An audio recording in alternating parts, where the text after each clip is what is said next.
Welcome to this video on how a PLC works. In this video, we will learn how a PLC continuously performs these actions using a sequence known as the PLC scan cycle. By understanding this scan cycle, you will better understand how automation systems make decisions in real time. Let's begin. To understand how a PLC works, we must first understand the PLC scan cycle. The scan cycle is a repetitive sequence of operations performed by the PLC thousands of times every second. A PLC does not look at all inputs and outputs simultaneously. Instead, it follows a very fast and organized process. Now let us look at each step in detail. The first step of the PLC scan cycle is called read inputs. During this step, the PLC checks the status of all connected input devices. Examples of digital inputs include push buttons, selector switches, limit switches, and proximity sensors. The PLC reads these signals and stores their current status in a part of memory called the input image table. Once all inputs have been read and stored, the PLC moves to the next step. After reading all inputs, the PLC enters the execute program stage.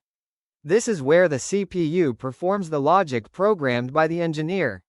The PLC can execute different programming languages, including ladder logic, function block diagram, structured text, and other advanced programming methods. During this stage, the CPU processes every logic instruction from top to bottom and from left to right, depending on the programming language used. The important point here is that no physical outputs are updated yet. The PLC is only making decisions based on the logic and storing the results internally.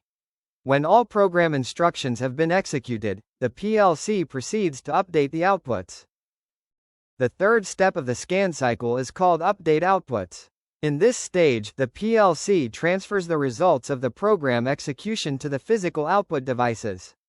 These output devices may include motors, relays, contactors, solenoid valves, warning lamps, alarms, or variable frequency drives. This stage represents the PLC's action on the physical world.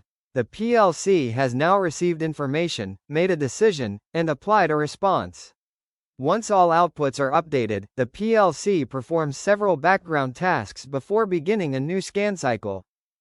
The fourth stage of the PLC scan cycle is called internal services. During this step, the PLC performs several important housekeeping activities that help keep the system reliable and operational. One activity is diagnostics. The PLC checks for internal faults, communication errors, module failures, memory issues, and hardware health. Another activity is communication. The PLC exchanges data with SCADA systems, HMIs, remote I/O stations, variable frequency drives, and other PLCs. The PLC also performs memory management. It organizes internal memory areas and ensures data is correctly stored and accessed. System monitoring is another important function. The PLC monitors CPU performance, scan times, processor workload, and network status. These activities may not directly control equipment, but they are essential for maintaining stable operation. Without these internal services, the PLC would not be able to provide reliable automation and diagnostics. After these tasks are completed, the PLC immediately starts the next scan cycle. Now we can see the complete PLC scan cycle. The cycle starts by reading all input devices. Next, the CPU executes the control logic using the stored input values. The PLC then updates all output devices according to the decisions made by the program. Finally, the PLC performs internal service tasks such as diagnostics, communications, and memory monitoring. After completing these four stages, the PLC immediately starts the entire cycle again. This process continues continuously as long as the PLC is powered and running. Thank you for watching this video.